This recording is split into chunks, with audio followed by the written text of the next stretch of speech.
Las 10 de la mañana de este día 10 de febrero, valga la redundancia. Conmigo, a mi izquierda, como siempre, como cada mañana, cada lunes, despertamos con Jesús y lo hacemos con el pastor de Vida Nueva, Alberto Ares. ¿Qué tal, pastor? Buenos días. Buenos días, David. ¿Qué tal? ¿Cómo estás? Bien, gracias a Dios. Pastor, ¿qué tal? Yo de maravilla, no me puedo quejar de absolutamente nada. ¿Verdad que sí? Estoy más que bendecido. Muchas veces nos quejamos de vicio, muchas veces, ¿no? Siempre, la queja siempre es de vicio. Aunque haya motivos para quejarse, la Biblia nos enseña a que todas nuestras quejas tienen que convertirse en oraciones. Que todas nuestras peticiones sean conocidas delante de Dios, dice la Biblia. Por nada estéis afanosos. Amén. Me preguntaban el otro día, ¿cuándo puedo escuchar el programa en directo? Digo, pero es que mira, no es posible porque el pastor vive del aire, pero trabaja. Entonces es muy complicado. Lo que hemos hecho es, a lo mejor alguna tarde, podemos hacerlo en directo para la gente de YouTube, ¿no? Perfecto, por mí de maravilla, sí. ¿Verdad? Sí. Algún Perfecto. jueves, que es cuando grabamos este programa, lo podemos hacer. De maravilla. Pastor, si le parece, empezamos hablando del último culto realizado en Puerto del Rosario, 11 de la mañana, Morrojable, 6 de la tarde, por favor. Correcto, pues bueno, ahí estuvimos, gracias a Dios, predicando la palabra y estuve hablando de un personaje de la Biblia, femenino, un personaje de la Biblia del que se habla mucho, pero creo que se conoce muy poquito. Me basé en el Evangelio de Lucas, en el capítulo 8, cuando Lucas hace referencia a unas cuantas mujeres que seguían y servían a Dios.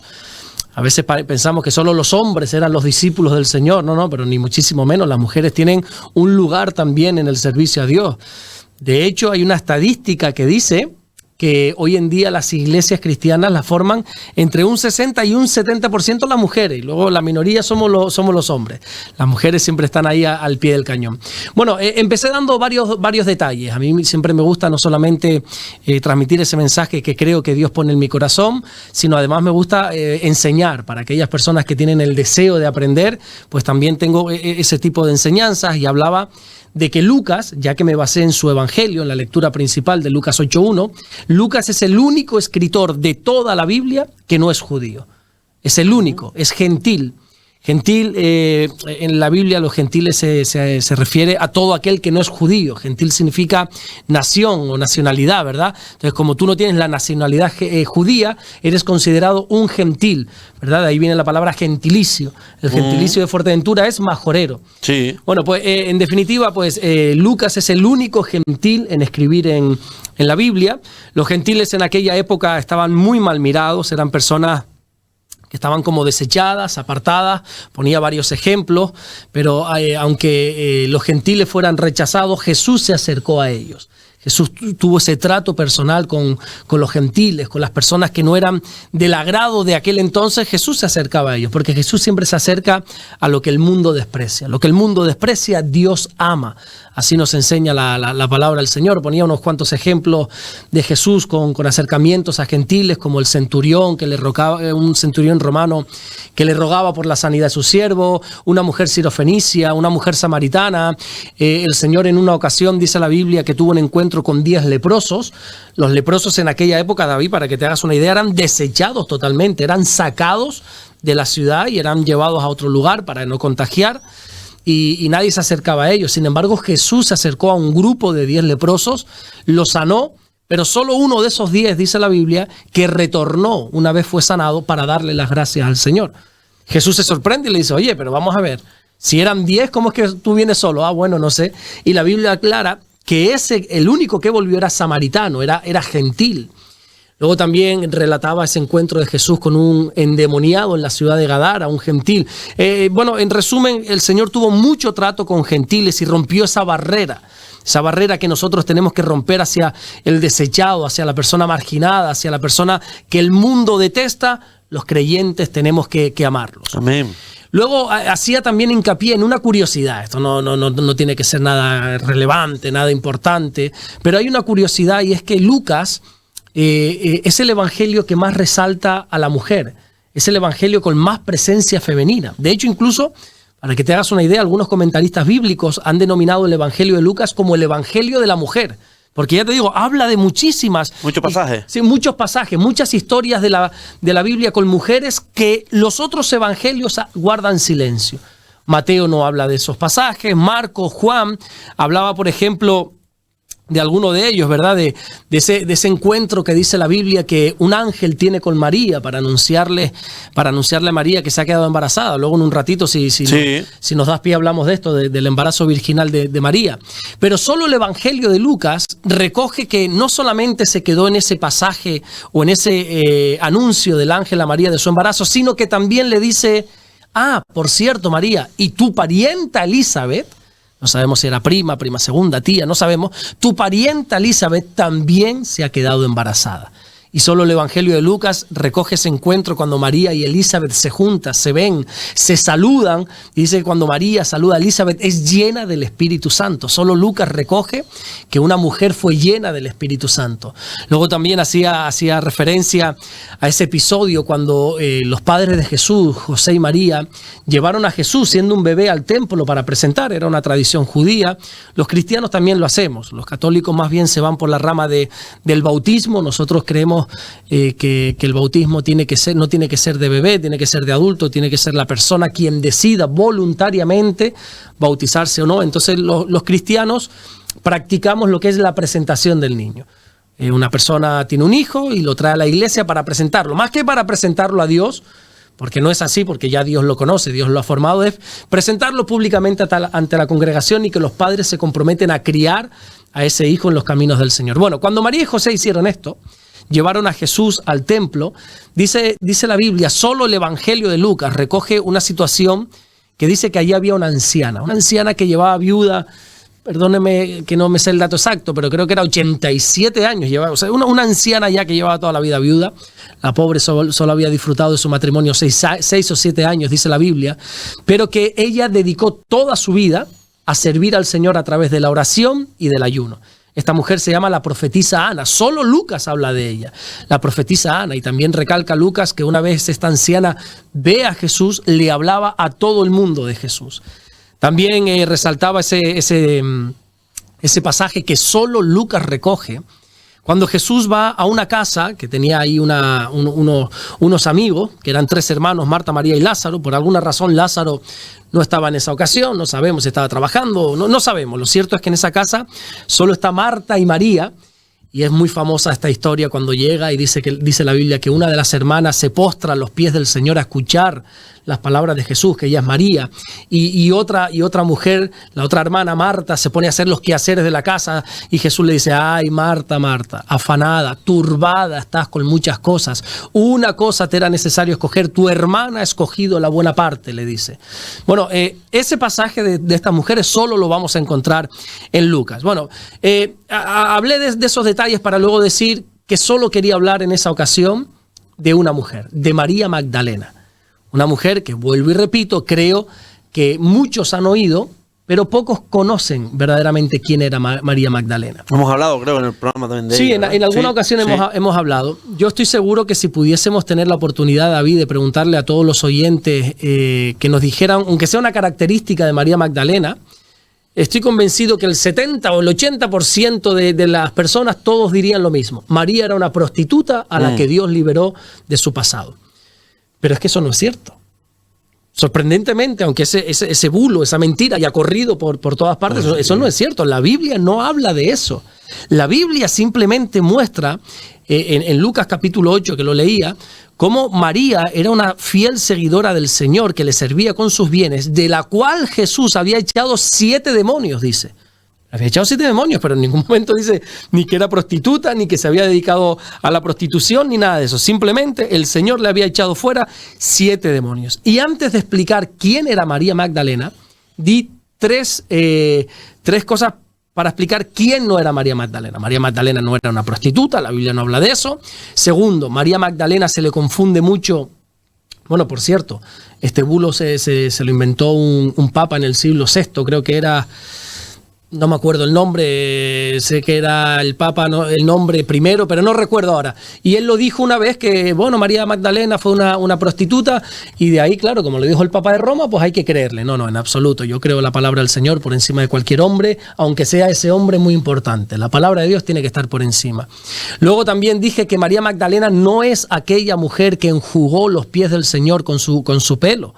Mucha gente dice, no, es que era María Magdalena quien con sus lágrimas, con su pelo, le lavó los pies. No tiene nada que ver. La Biblia habla de que era una mujer pecadora quien hizo aquello, pero no es María Magdalena. Y por supuesto, la tercera razón que decía quién no era María, decía María Magdalena, aunque sobre decirlo, pero hay que decirlo, no era la mujer de Jesús.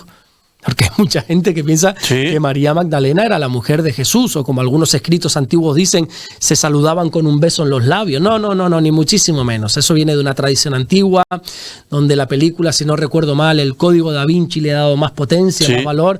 Pero María no era la mujer de Jesús, ni María ni ninguna. María Magdalena, ¿quién es? Una fiel discípula del Señor, que seguía fielmente a Jesús y le servía, dice la Biblia, con sus bienes. Ahora bien... Incluso hay una película, perdón, pastor, que lo interrumpa, hay una película de María Magdalena. No la he visto. Es que yo no veo mucho la tele. No, yo tampoco, pero he estado buscando dos cosas después de cuando terminamos el culto, del hablar del culto, en la cual hay una película en la cual busca cambiar esa imagen de María Magdalena. Comenta y dice que María Magdalena invierte el guión para mostrar a esa mujer bajo una nueva luz, una libre pensadora independiente que dio testimonio de la muerte y resurrección de Jesús y que merece ser considerada apóstol por derecho propio. Hasta ahí, bueno, ahí fíjate que yo no apoyo bien ese final, debería ser considerada como apóstol, ¿no? Porque al final parece como que es el hombre el que considera a una persona apóstol o no, es el Señor. La Biblia dice, no recuerdo exactamente, creo que es Efesios capítulo 4, versículo 10 y 11. Del Papa Gregorio I. En el siglo VI, ¿verdad? En el año 591, sí. El siglo VI, no andaba muy desencaminado. Gregorio I, pues este hombre fue el que dijo, María Magdalena era una prostituta. No, señor, está usted equivocado. No lo dice ningún evangelio.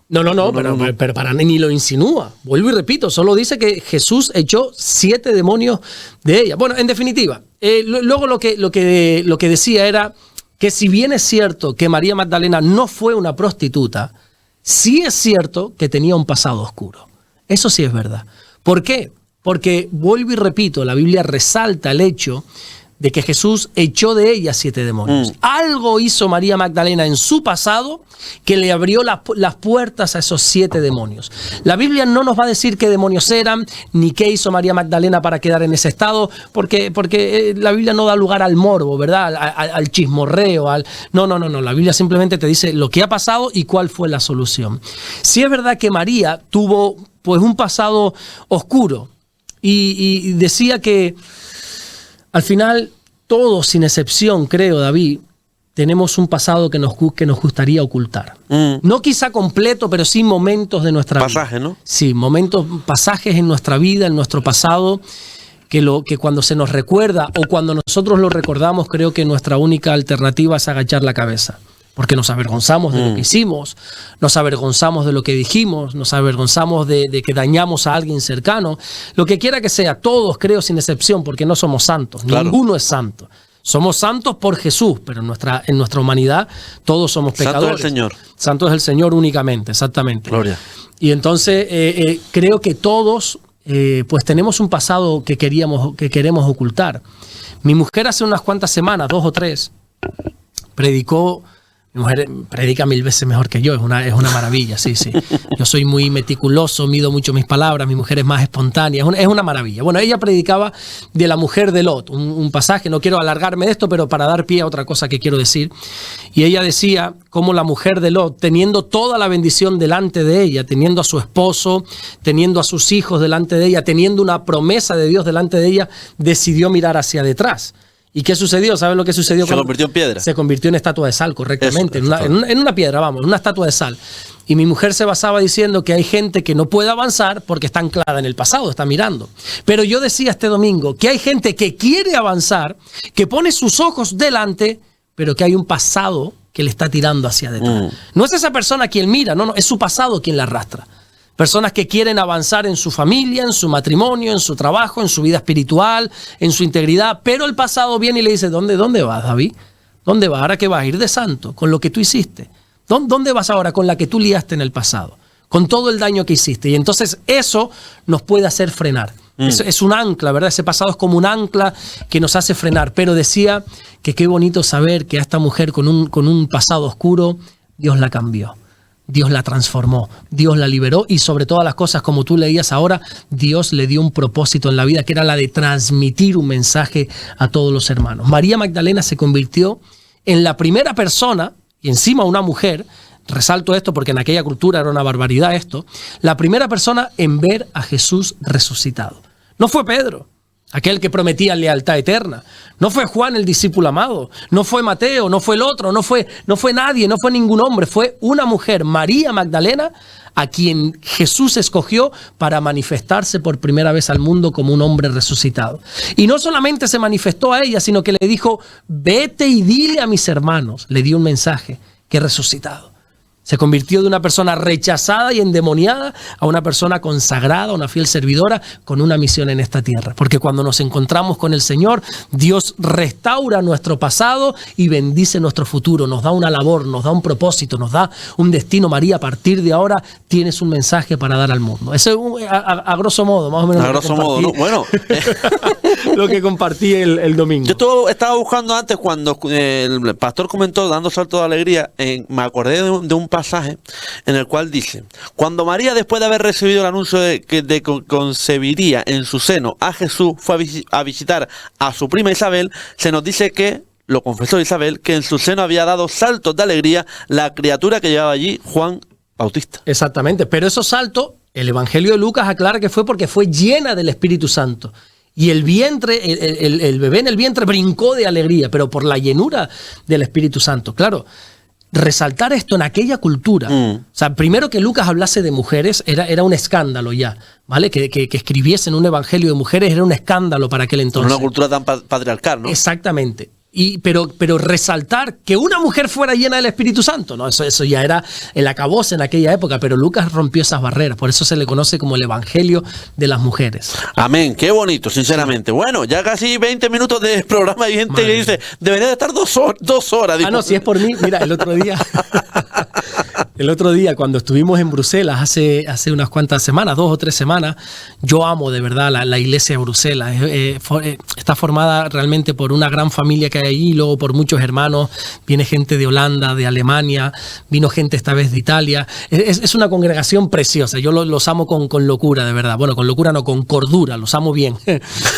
Y claro, como yo voy cada cierto tiempo, cada 3, 4 meses, y esta última vez no cuadró y no había ido. Sí, lo mismo te digo, 1 año, no creo que tanto, pero bueno, mucho tiempo sin ir. La primera predicación estuve 1 hora y 43 minutos predicando. Mi mujer estaba atrás como diciendo, ya está bien, Alberto, corta ya, me aburro. Pero yo estaba tan a gusto con mi familia, con mis hermanos allí. Por eso aquí, si me extiendo es porque estoy a gusto. Eso es bueno. Si soy cortante con las preguntas, eso que no estoy a gusto, me quiero ir. Te quieres ir rápido, sí, ¿no? Aquí estoy Empecemos hablando de las preguntas, pastor. ¿Por qué Dios endureció el corazón del faraón en Éxodo 9:12? Vale, te doy un titular y luego te lo explico. Venga.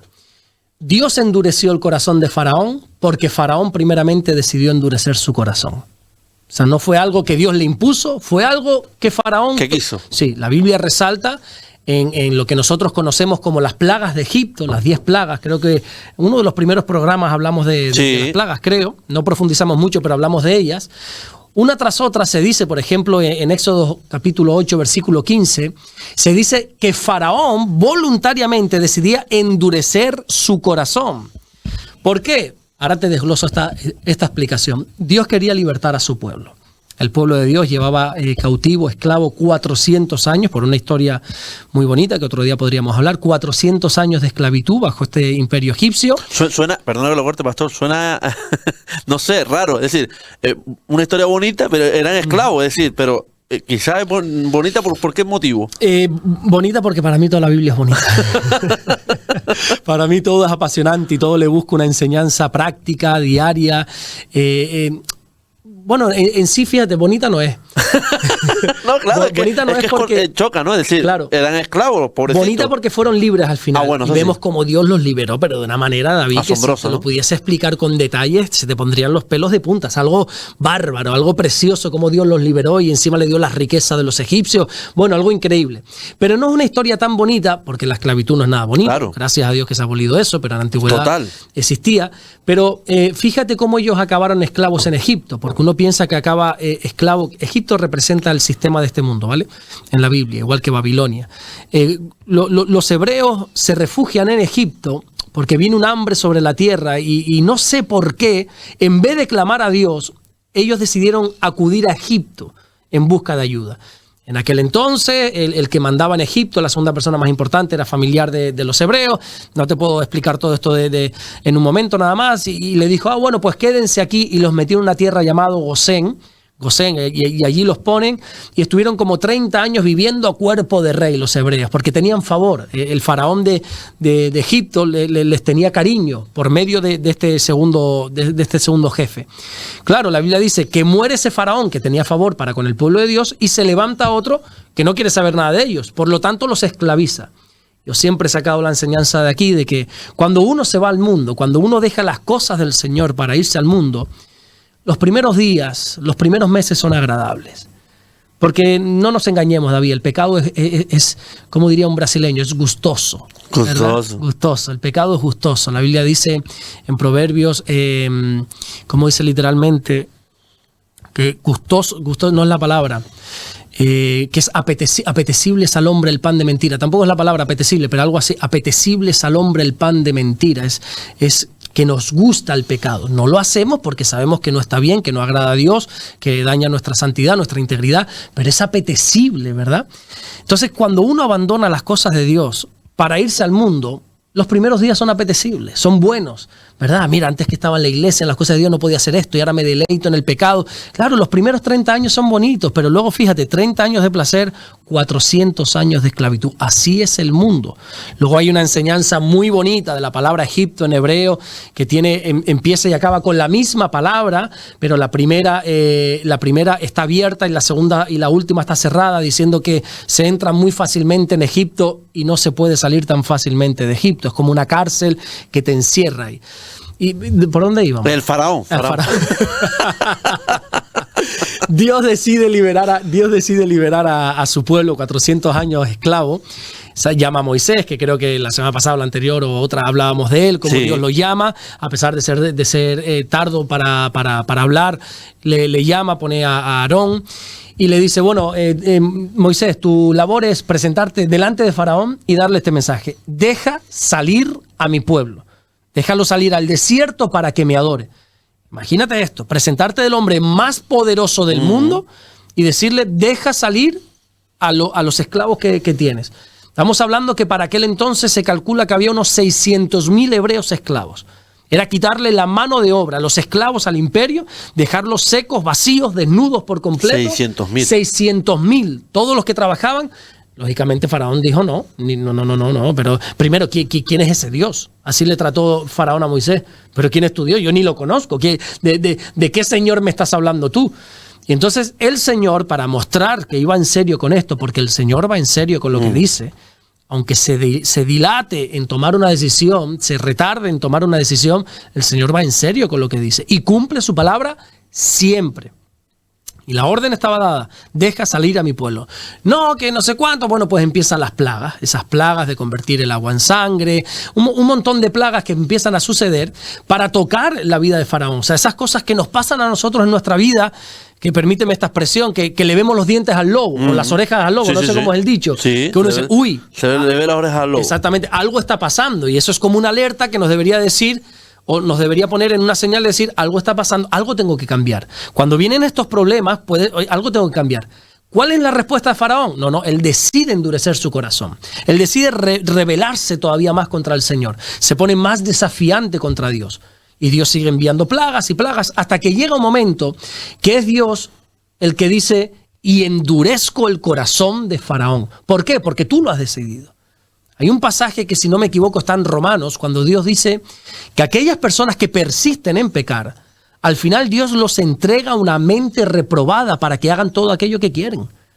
Les entrega a aquellas personas que se empecinan en pecar, en rebelarse contra Dios, en endurecer su corazón contra las cosas del Señor. Va a llegar un momento, Dios es paciente para con todos, dice la Biblia, pero llega un momento que Dios dice hasta aquí y da un golpe en la mesa. Es como el juez, que tiene un momento para que todos den sus explicaciones, para que se pueda arreglar, pero llega un momento que el juez con el martillo golpea y dice hasta aquí. De aquí en adelante hablo yo y este es el dictamen. Llega un momento cuando Dios dice, hasta aquí llegamos.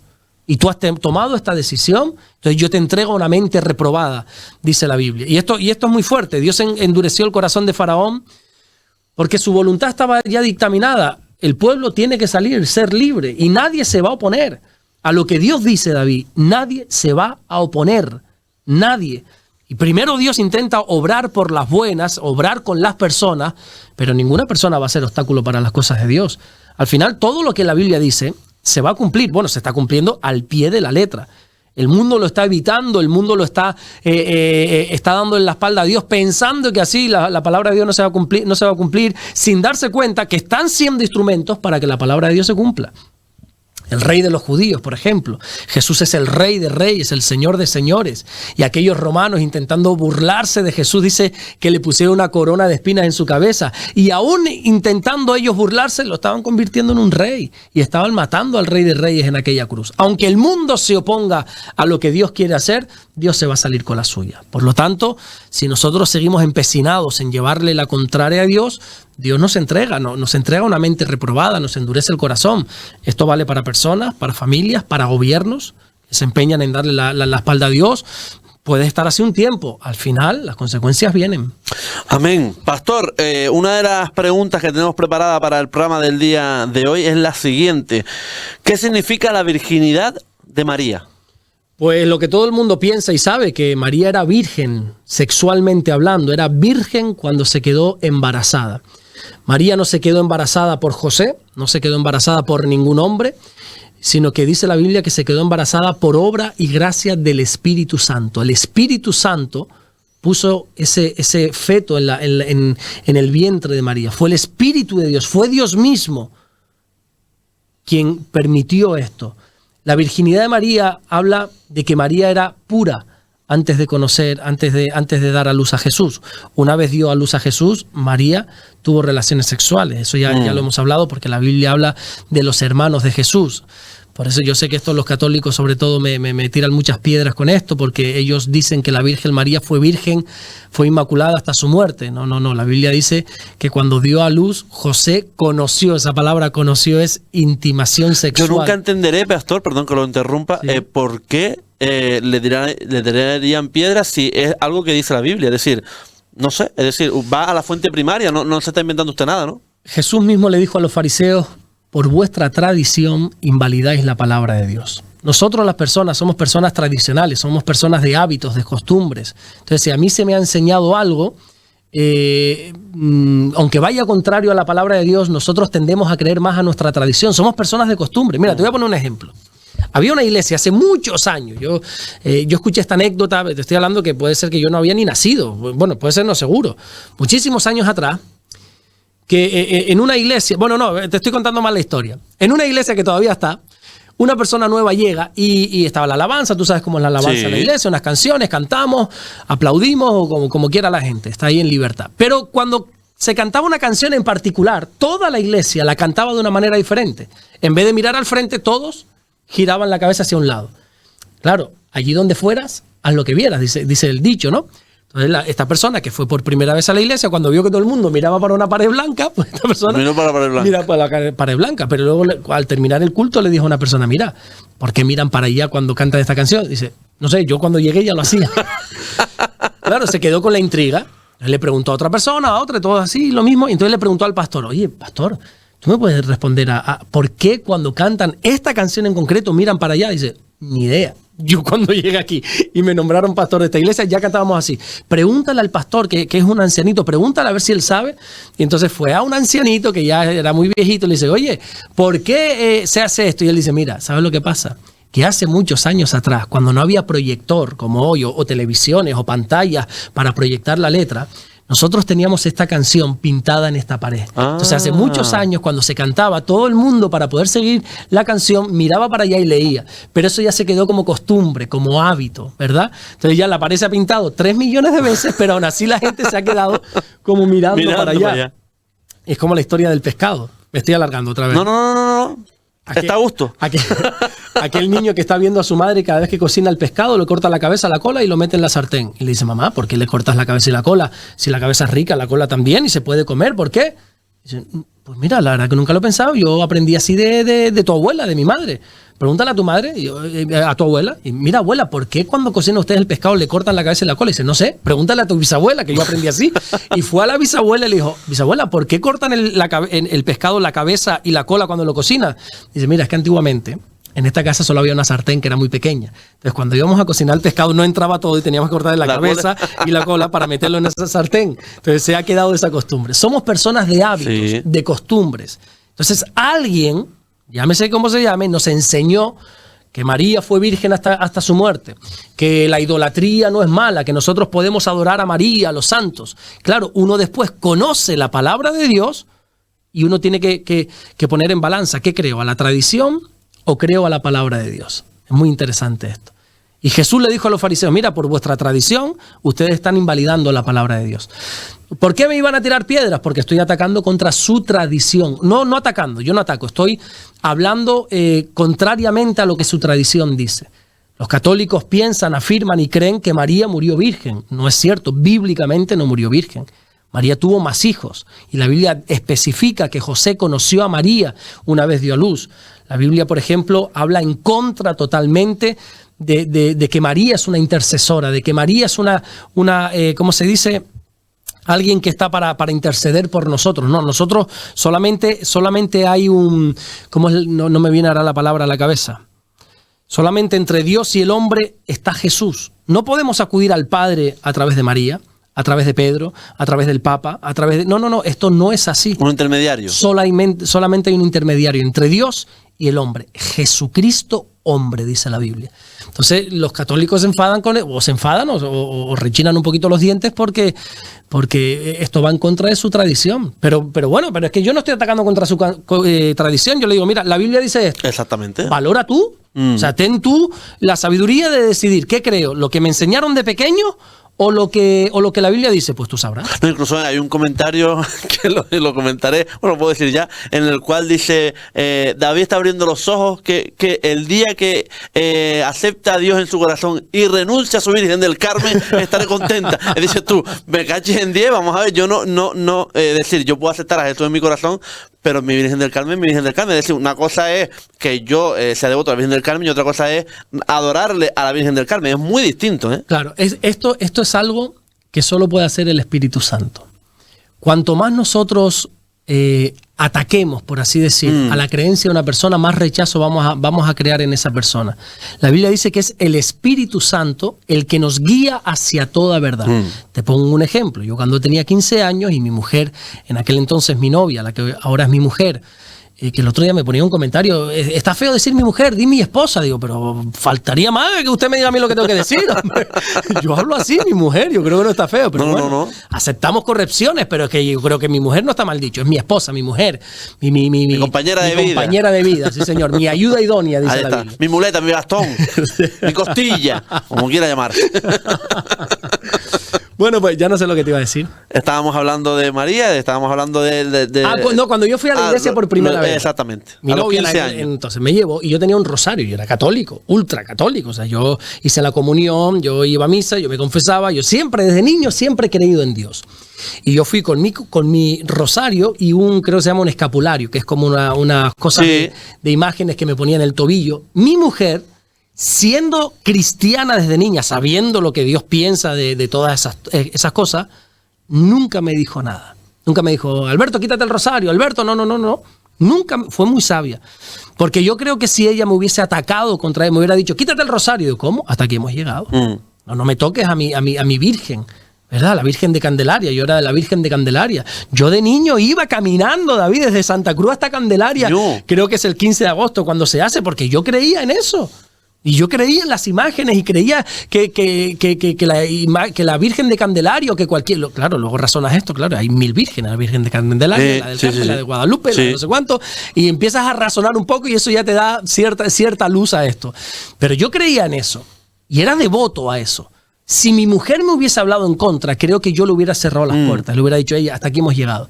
Pero mi mujer fue sabia, ¿qué hizo? Orar. Ella me llevó a la iglesia, nunca me dijo nada. Y un día yo a solas en mi habitación leyendo la Biblia, me topo con un pasaje que ahí se encuentra como perdido en Éxodo capítulo 20. Me dice, no te harás imagen delante de mí, ni de lo que está arriba, ni lo que está en la tierra, ni lo que está debajo del agua. Yo soy tu Dios, un Dios fuerte y celoso. Cuando yo leo eso y leo otros pasajes como que Jesús es el único intermediario entre Dios y el hombre, es el propio Espíritu Santo el que me convence de pecado. Y yo solo voluntariamente me quité mi rosario, me quité un crucifijo que tenía ahí, que por cierto le tenía mucho cariño porque era de mi abuela, pero entendí que eso no es de Dios, que eso no le agrada a Dios. Me lo quité, me quité mi escapulario, llamé a mi novia, mi mujer, y le dije, mira, he hecho esto, y ella me dijo, gloria a Dios. Ya está, ha sido Dios quien lo ha hecho.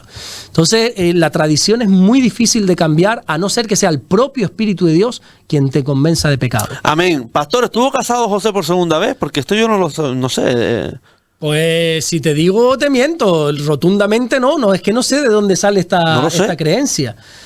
Pero está, ¿verdad? Sí, pero más que casado por segunda vez, yo lo que he escuchado, y he leído bastante de esto, es que José, cuando se junta con María, ya había estado casado. Ajá. Y ya incluso tenía hijos. Claro, los católicos se agarran a esto para decir que cuando la Biblia habla de los hermanos de Jesús, habla, no, es que era un matrimonio anterior a José. Bueno, pero es que eso te lo estás inventando tú. O sea, es una teoría, no podemos basar nuestra creencia en lo que tú piensas o lo que tú crees. Vamos a afirmar nuestra creencia, vamos a basar nuestra fe en lo que la palabra de Dios dice. Correcto, sí. ¿Verdad? Entonces la palabra de Dios no dice nada de eso. Dice que José, que era justo, así dice la Biblia, que era justo, y esa palabra justo no quiere decir que los divorciados no sean justos o sean injustos, no, pero en aquella época sí. No, por supuesto. Bueno, tú lo sabes, que hace aquí la generación pasada, si nuestros abuelos se separaban, estaban mal mirados, sí, ¿verdad? Sí. Pues imagínate 2000 años atrás. Por eso creo que cuando la Biblia dice, y José, que era justo, nos está indicando y llevando ya a creer que José no venía de otro matrimonio. José es una persona justa que había guardado su vida para que cuando conociese a la mujer que Dios tenía para él, pues se casara con ella. Sí es verdad, lo que yo sí creo es que cuando Jesús comienza su ministerio ya José se había muerto. Eso sí es una teoría. A los 30 años. O antes, no sabemos. ¿Por qué? Porque la Biblia guarda silencio de José. Sigue hablando de María, pero guarda silencio de José. Lo encontramos, por ejemplo, en las bodas de Caná, el primer milagro de Jesús con convertir el agua en vino. Encontramos que era María la que estaba organizando todo, no era José. Y ese silencio de José, silencio que en la niñez no hubo. O sea, en la niñez la Biblia habla de José, y José y María llevaron al niño al templo, y José y María subieron a los 12 años al templo, y habla mucho de José. Pero cuando empieza el ministerio de Jesús ya no se le nombra. Puede ser, casi lo más seguro, es que José ya para ese momento hubiese muerto. Pero vuelvo y repito, esto no cambia la historia para absolutamente nada. Totalmente. Pastor, ¿puede una persona perder su salvación o es eterna e irreversible? Bueno, aquí voy a usar una frase que tú usas. Vamos a abrir un melón. ¡Ay, qué bonito! Vamos a abrir un melón. Me encanta. Vamos a abrir un melón complicado. Esto es un motivo de debate dentro de la iglesia cristiana. Motivo de debate de incluso llegar a enfadarse. ¿Sí? Sí. Yo he visto gente llamarse herejes los unos a los otros porque uno cree que sí, otro cree que no. Hay mucha gente que piensa que la salvación no se pierde y hay mucha gente que cree que la salvación sí se pierde. Ahora, como este programa es una entrevista que David le hace a Alberto va a responder lo que él piensa. Yo creo firmemente que la salvación sí se puede perder. Totalmente. Muchos textos podría usar, podría fundamentar mi idea, mi respuesta en textos como por ejemplo cuando Dios dice, cuida tu salvación con temor y temblor. Cuídala. Cuida tu salvación. ¿Por qué te dice cuídala? Si lo tengo que cuidar es porque lo puedo perder. Claro. Cuida tu salvación. Claro, aquellos que creen que la salvación no se pierde, lo que nosotros conocemos como los SSS, salvo siempre salvo, son los que creen que salvo siempre salvo. Una vez conozco a Jesús, nunca pierdo la salvación. Ellos podrían sacar versículos totalmente válidos para demostrar su argumento, para decir, mira, bíblicamente la salvación no se pierde porque mira estos pasajes, mira no sé qué, ninguno de los que tú me entregaste se pierde. Un montón de versículos que la Biblia da para quizá mostrar que la salvación no se pierde. Sin embargo, aquellos que sí creemos que la salvación se pierde, sucede lo mismo. Tenemos muchísimos versículos que podríamos usar para defender nuestra postura. Yo creo que aquellos que debaten tanto de la salvación se pierde, que la salvación no se pierde, tienen un trasfondo tiene un trasfondo por detrás. ¿Por qué estás debatiendo eso? ¿Qué te hace pensar o qué te hace dudar de la salvación? ¿Qué te hace dudar si eres salvo o no? Aquel que ha nacido nuevo y aquel que vive en santidad tiene claro que es salvo. Ya está. Al final, yo creo que mi postura quizá no es la más... Quizá no sea la correcta, para mí sí lo es, pero también doy lugar a otros pensamientos y son totalmente válidos, porque yo siempre he dicho que yo no tengo la verdad absoluta, ni muchísimo menos. De hecho, me considero un fuerte ignorante en muchos aspectos de la vida. Y qué bonito es aprenderte cada día. Exactamente. Bueno, te lo decía ya, como el otro día en un lugar que fui, una mujer me hizo, bueno, pastor, ¿y qué dice la Biblia? ¿Y qué opinas del versículo de no sé qué? Digo, no sé, es que no me sé la Biblia de memoria, chica. O sea, especifícame un poco más. O sea, yo no tengo todas las respuestas. Si quieres todas las respuestas, vete a ChatGPT, vete a Google o vete o a la Biblia, directamente. Directamente, lógicamente. Pero Fuente primaria. Yo no tengo todas las respuestas. Por lo tanto, respeto profundamente a aquellos que creen que la salvación no se pierde. Ahora bien, partiendo de ahí, creo que mi postura es la más sabia. ¿Por qué? Porque si yo fuese de los que creen que la salvación no se pierde, voy a vivir mi vida como me da la gana. Total, voy a ser salvo. ¿Entiendes? Como soy salvo, como ya he obtenido el regalo, la bendición, el don de la salvación, como dice la Biblia, pues aquí hagamos lo que queramos. O sea, porque al final ya tengo esto, ya esto es mío, pase lo que pase. ¿Verdad? Es como el que se casa y no cuida a su mujer. Ya estoy casado, esto está aquí. Cuidado, que lo que tú no riegas viene otro y lo riega y se lo lleva. ¿Verdad? Entonces, la salvación, vamos a poner que no se pierde la salvación. ¿Qué pierdo yo cuidándola? ¿Qué pierdo yo protegiendo mi santidad? ¿Qué pierdo yo luchando cada día por mi santidad? Nada. Ahora bien, si la salvación se pierde, aquellos que no la han cuidado tienen mucho que perder. No vaya a ser que cuando lleguen arriba, no, yo es que fui salvo. No, tú no la cuidaste. La Biblia habla de que cuando nosotros somos salvos, podríamos explicarlo, dedicar una hora sola a este tema, pero por tocar algo por arriba, que cuando nosotros somos salvos, nuestro nombre se escribe en el libro de la vida, ¿verdad? Cuando tú recibes a Jesús, el Señor arriba tiene un libro, no sé si es literal o no es literal o metafórico, pero dice que Dios escribe David Rodríguez.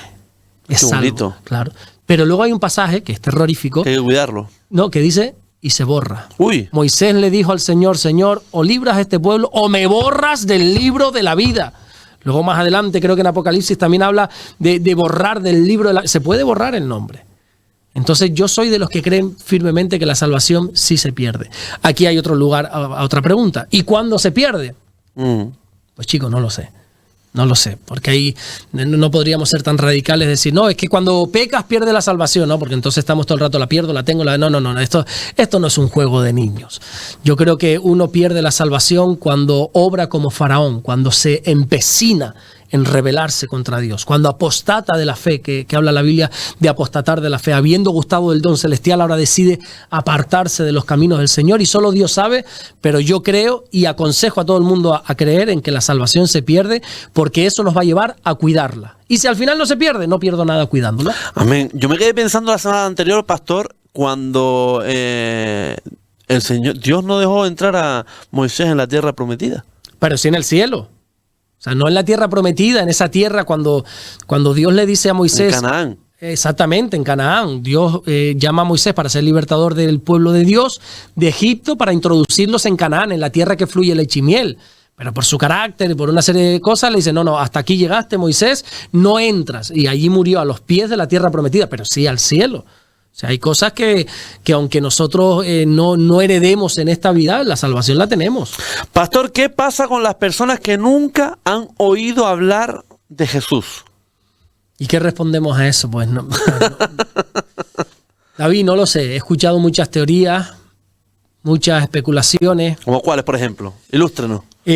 Como que ninguna persona muere sin antes haber oído de Jesús, que Dios no es tan injusto para que una persona muera sin antes oír de Jesús. No, yo creo que hay gente que ha muerto sin oír de Jesús, totalmente. Hay gente que todavía no está, no sé si es la palabra correcta, civilizada. Pero quizás hoy en día, perdón que lo corte, pastor, hoy en día es muy complicado no escuchar hablar de Jesús, ¿no?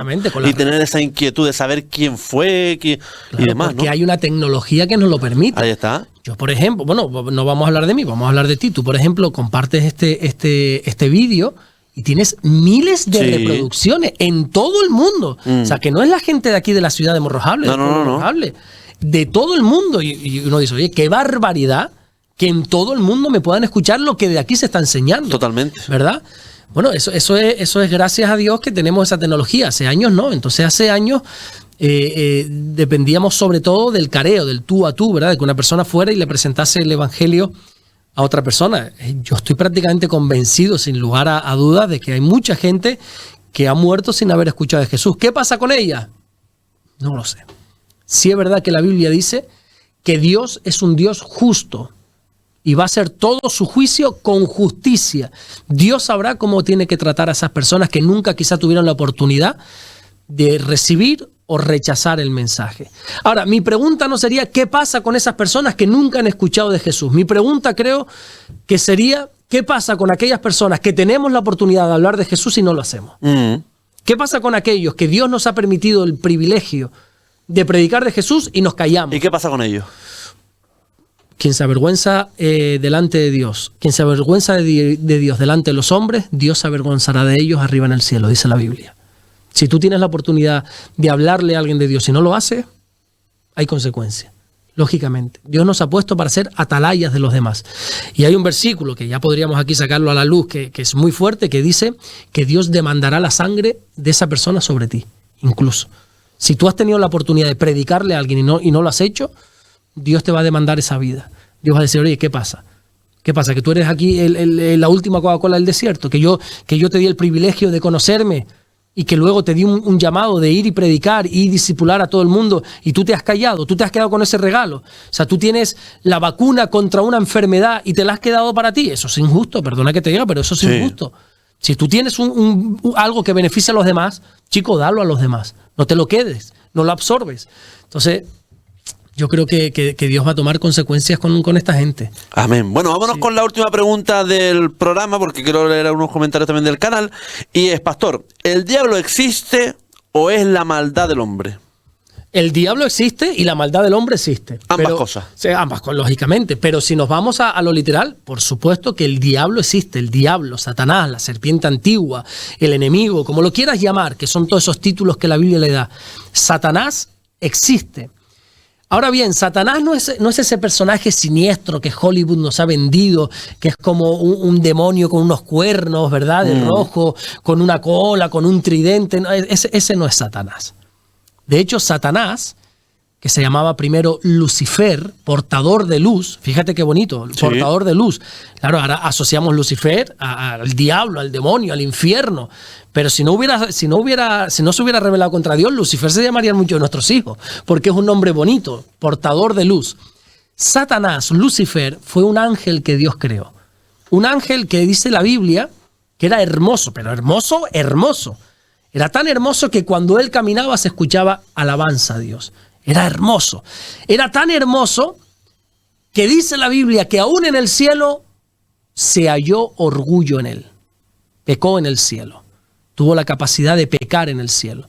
Como Dios y el pecado no pueden convivir, Dios tuvo que echar a Satanás. Dios tuvo que echar a este ángel del cielo y lo desterró, lo envió a la tierra. También se enseña que en esa caída él arrastró a 1/3 de los ángeles, ¿verdad? Que es lo que nosotros hoy conocemos como los demonios. Esos demonios, 1/3 de los ángeles que Dios había creado. Y Satanás es esa figura literal que es enemiga de Dios. Satanás está enemistada con Dios. ¿Qué sucede? Que contra Dios no puede. Lo intentó años después allí en el desierto cuando fue a tentar a Jesús. Lo intentó hasta 3 veces, pero no pudo hacer nada. Y como no puede contra Dios, se rebela contra todo lo que tiene que ver con Dios. La Biblia dice que tú, yo, el ser humano es imagen y semejanza de Dios. Por lo tanto, se enemista contra nosotros y nos quiere hacer caer para que abandonemos el camino de la fe. Pero Satanás rotundamente sí existe, por supuesto. Y cuidado, porque la Biblia dice... No, tenías la palabra ahí en la boca ya y te la corté, ¿no? No. Por decirte una cualidad de Satanás, dice la Biblia que Satanás se disfraza de ángel de luz. A veces nosotros, es que vuelvo y repito, tenemos la imagen que se nos ha inculcado, creado, que se nos ha creado ahí en la cabeza de un ser maligno, feo, con una verruga. No, Satanás se disfraza como ángel de luz. Satanás viene a nuestra vida como una tentación para nosotros, como algo agradable, como algo codiciable. Hay que tener mucho, pero que mucho cuidado con eso.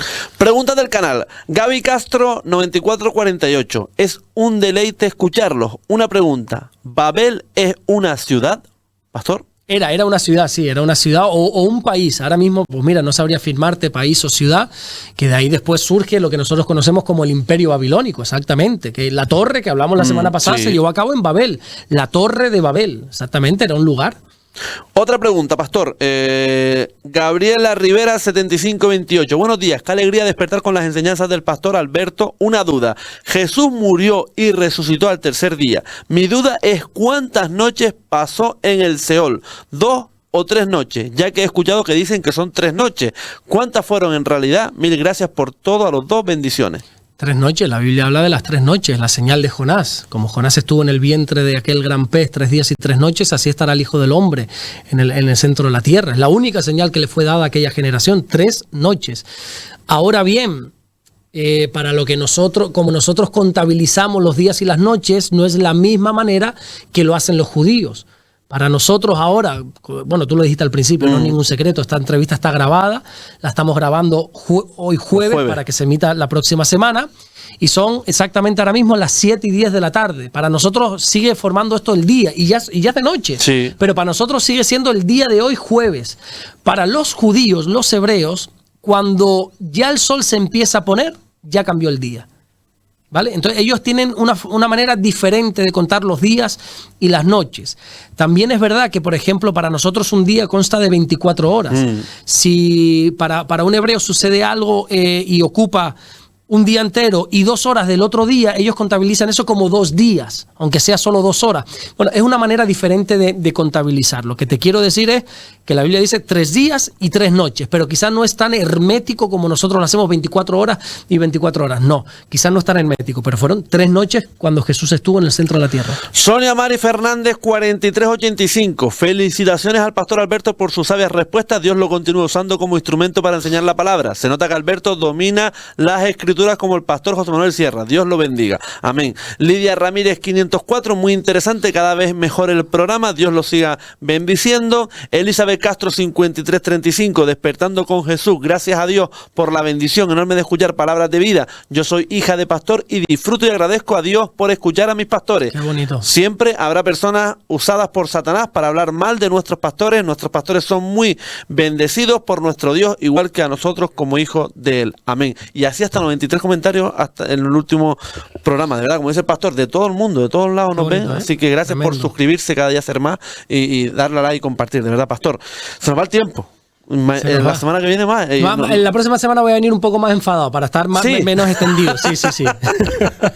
53 minutazos. Hay gente que dice, y lo digo en serio, que se hace corto el espacio. Y hay veces que, y lo digo en serio, muchas veces a mí también se me hace corto el programa, pero es verdad, es cierto que tenemos más programas, más espacios y demás, y hay que seguir disfrutando de la radio. Estamos cómodos, y cuando uno está cómodo, el tiempo le pasa volando. ¿Te acuerdas cuando uno está enamorado, verdad? Esas 5 horas con tu amada, te parece, ay, pasó un segundo, pero cuando estás en el trabajo, esa hora que se parece que ha pasado una semana entera y se hace corto. Pero... Se hace corto, la verdad que sí. Pastor, gracias. Dios me lo bendiga. Gracias, muchas bendiciones, David. Gracias. Nosotros seguimos a las 11 ahora, ya en 5 minutos, el rebumbio con Carmelo Jesús Cárdenas, casi no lo digo. También la gente de la lucha, Santi Rodríguez y también José Brito. No te vayas que pasamos lista. Hasta ahora.